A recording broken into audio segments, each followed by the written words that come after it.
I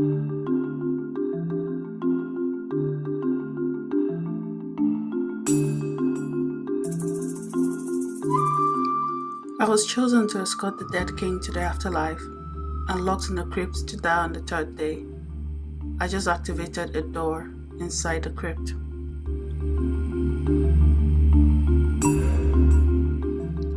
I walked through the door into another cave. It's lit with a strange fire held by massive hands. At the center of the cave, there is a massive sword that seems to be stuck between these hands. I feel very drawn to this sword. I move ahead to take hold of the sword, and I immediately have an outer body experience. I see my body start glowing like it did at the burial. I first turn red, blue, green, purple, and yellow like the priestess.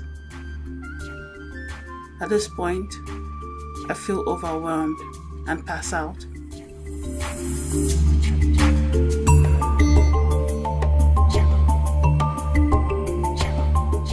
When I wake up, I'm between two massive hands and realize the day has gone by. I must find a way out of this place before it's too late, or at the most, find out where this cave leads to. I walk along this cave for what seems like forever, till at long last I find an opening into a forest. I know where this is, as it's close to the cave I always go to. It's also quite close to Nkem's house. I have little options at this point, as I cannot walk to my brother's place. His name is Nnamdi, and he's the only family I have left. I need help contacting him, so I hide behind Nkem's house, and her mom runs into me. She's very shocked to see me. She motions for me to come over when she gets over her initial shock. She's very understanding and places me in a room to stay until dark so she can get my brother for me. I have no time to inquire about Nkem or why she wasn't with me at the cave. I need to get to my brother first. Despite the urgency, I have reservations with Nkem's family, and this makes me keep a lookout for her mother so I can see anyone coming from miles away. I'm in shock when I see Nkem's mother coming back with the king's guard. I immediately realized what a fool I was to trust her and why Nkem was not in the cave. They set me up. It's a bitter pill to swallow, as I've known them all my life.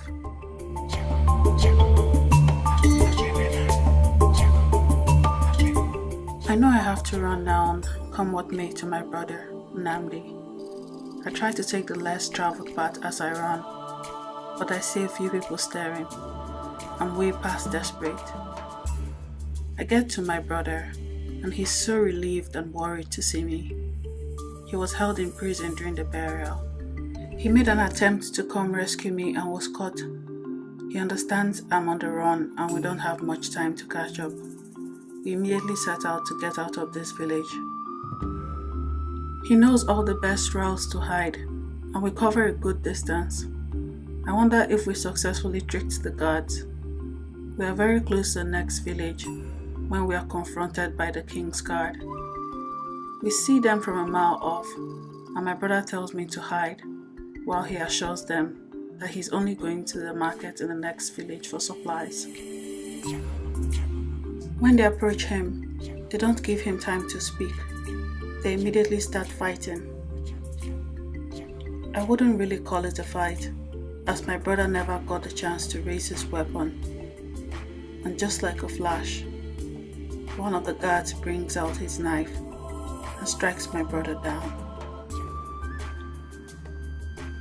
I scream and run out to my brother. I hold him and beg him to forgive me as he passes on. I keep begging, but he's cut too deep, and he dies in my arms.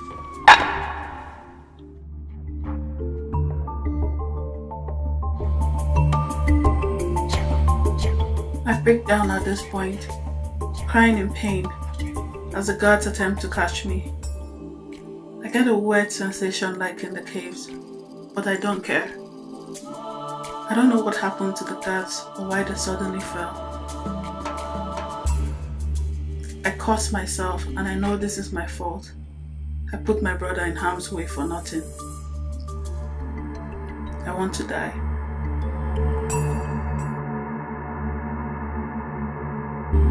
I stay in this position for a very long time until I hear a very loud noise that brings me out of my trance. I look up and realize that I just lied to myself in saying that I don't care. I still care a lot, as I find I still have a vast reserve of fear left in me. Right in front of me is one of the most scariest creatures I've ever seen.